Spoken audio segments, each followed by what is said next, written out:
name is Casey Williams, Director of Parks and Recreation for the City of Spring Hill, Tennessee, and welcome to Brilliant Strokes.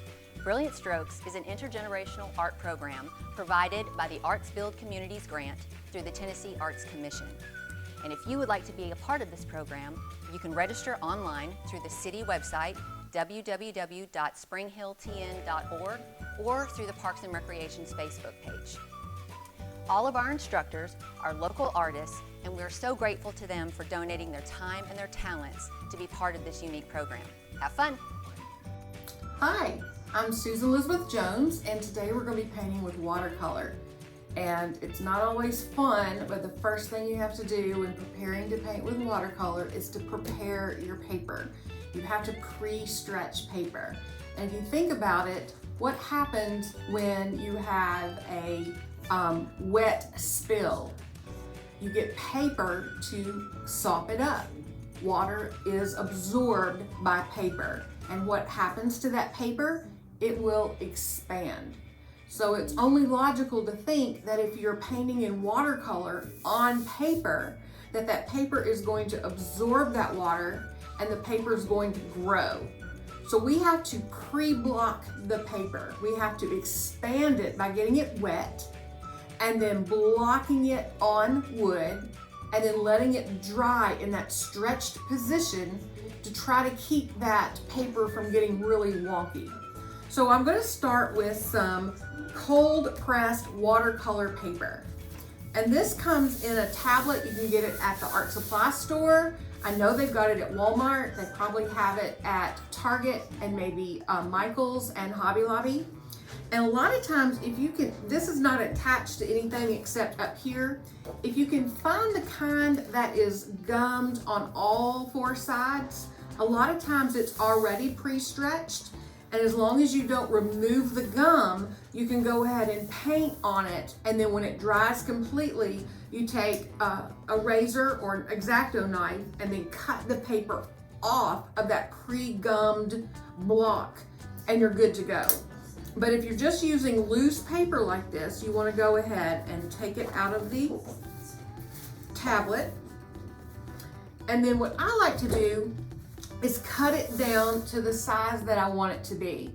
Now, I always paint small with watercolor. I was trained to paint small. I don't know why I never paint big, but I usually paint 5x7 or even smaller.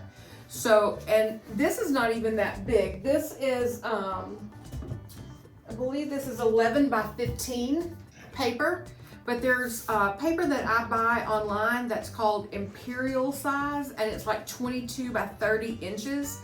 It's much less expensive to buy in bulk that way, but you have to cut your paper down. So what I've got here are two ways of cutting the paper down. I have this little Fisker paper cutter that I can measure out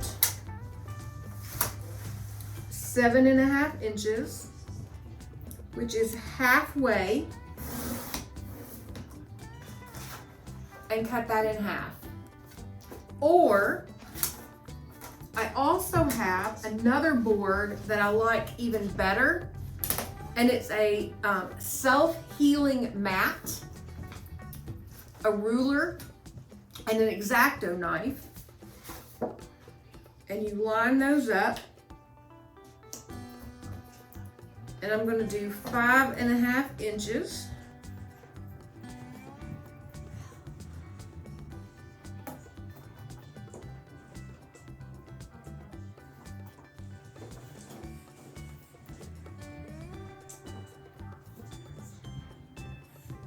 And the reason why I like this one better is because you have more control over where your cut goes. On these things right here, they're a little wonky. So you line that up, you put your razor right on the edge, and you cut.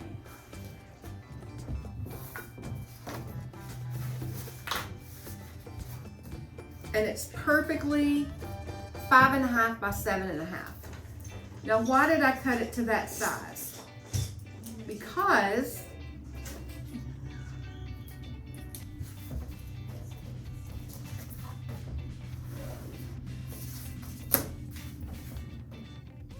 5x7 is a standard frame size, but I want to cut it 5.5 by 7.5 because when we block it, it's going to expand, and then we're going to have to use tape to block it down, and we're going to come in 1/4 of an inch. So we have created not only our 5x7, but we've also created what I would call a 1/4 inch selvage, and I know that's a term come from sewing. So your seam allowance is a selvage or seam allowance that we allow on the edges to be covered by that tape. So what I usually do is I go ahead and cut out these 5.5 by 7.5 all day long. I don't just block one piece at a time. I do a ton of them at one time, and then they're all ready when I'm ready to go. So you take your paper, and I usually do this in the sink in the kitchen.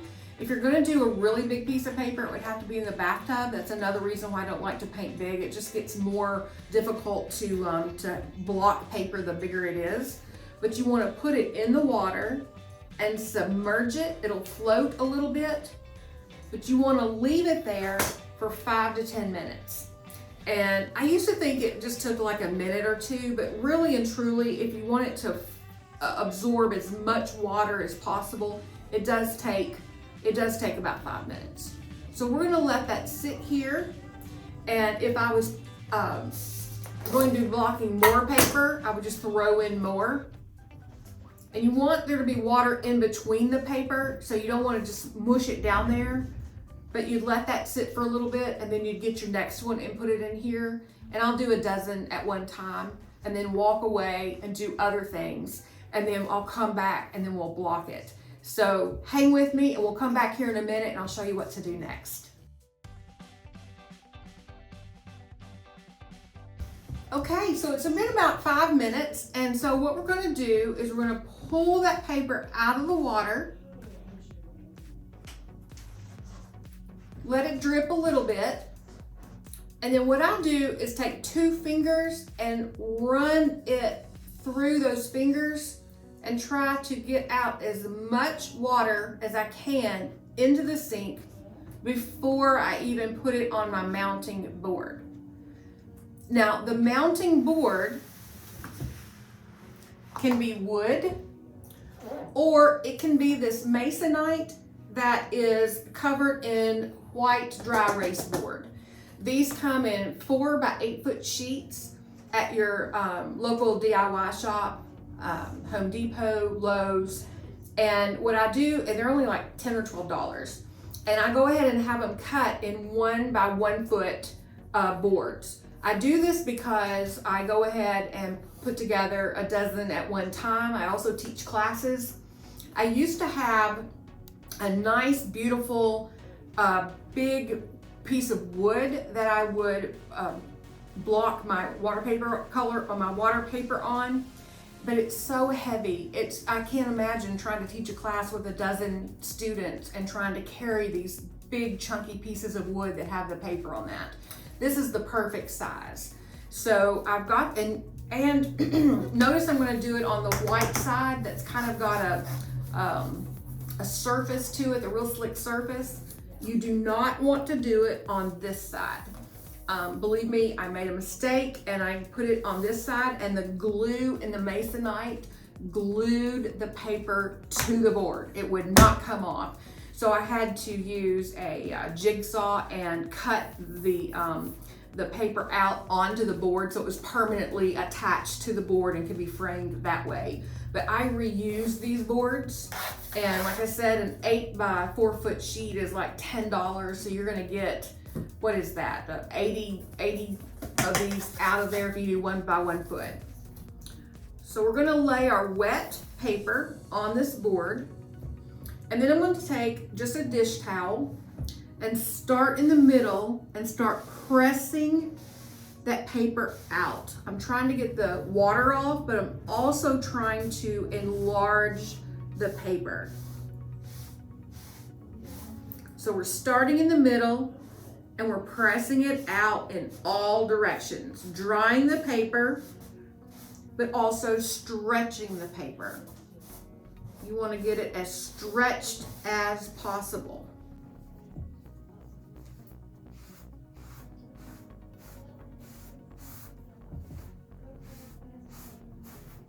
Okay, now you can use freezer tape, which looks like a craft tape. That is highly recommended. You can use the blue painter's tape, or you can use regular masking tape. They all have their pros and cons. And one thing I love about the blue tape is that when you go to take it off after you finish your painting, it won't tear your paper. So that's why I like the blue tape. The only problem with the blue tape is if your paper is wet, which it is still, it doesn't stick as well. So we're gonna pull off some tape. I'm going to lay it on the edge to line it up and then come in 1/4 of an inch. And I'm going to do that all the way around. I'm going to kind of eyeball it here, lining it up, and then pull it over 1/4 of an inch and stick it down.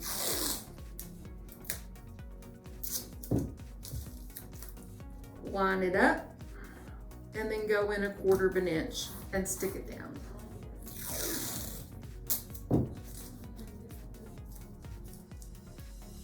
Line it up, move it in 1/4 of an inch and stick it down. So now there's going to be a white edge all the way around my paper once I paint on it and then remove the tape. Now, what some people like to do is they have the 1/4 inch on 3 sides, but then they'll move the bottom one up a whole inch. And then when they remove the tape, there's still gonna be a 1/4 inch between the end of the painting and where the frame begins. And that is where they'll sign their name.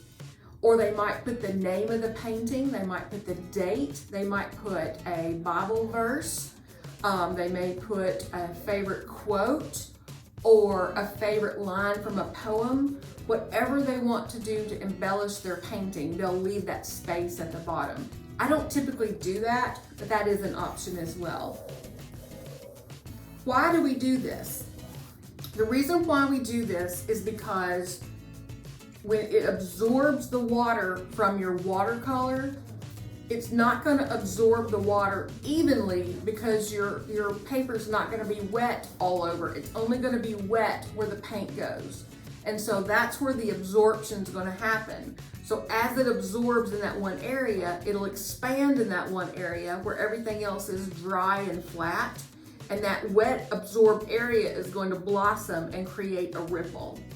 And if you don't pre-stretch your canvas and keep it pasted down in the stretched position, it'll just get all wonky.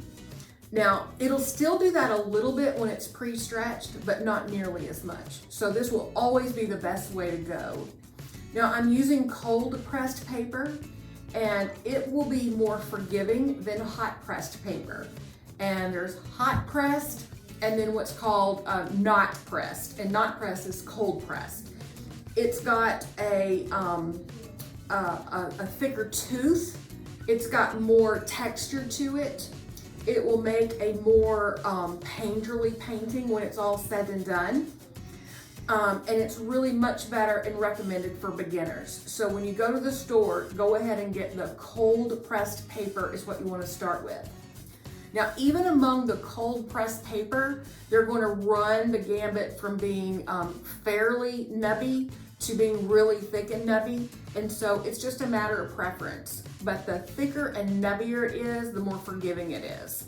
If you get the hot pressed paper, it's gonna be like copy paper. It's gonna be really smooth, it's gonna be really thin, and it's going to wrinkle more. It's going to show mistakes more. I was taught that you couldn't undo a mistake in watercolor, and that probably is true with hot pressed paper, but we've got several things we're gonna learn how to do with the cold pressed paper that I think you're gonna like. So this is the end of lesson 1. You wanna go ahead and prepare your paper. So next week we can get started with painting. Thanks for joining me today. So, if you like what you've seen and you want to take part in Brilliant Strokes, don't forget, go online to our Facebook page, that's Spring Hill TN Parks and Recreation, or to the Spring Hill City website and register. Registration opens February 18th, and the first 8 people to register for each class will get a free goodie bag. Can't wait to get creative and have fun.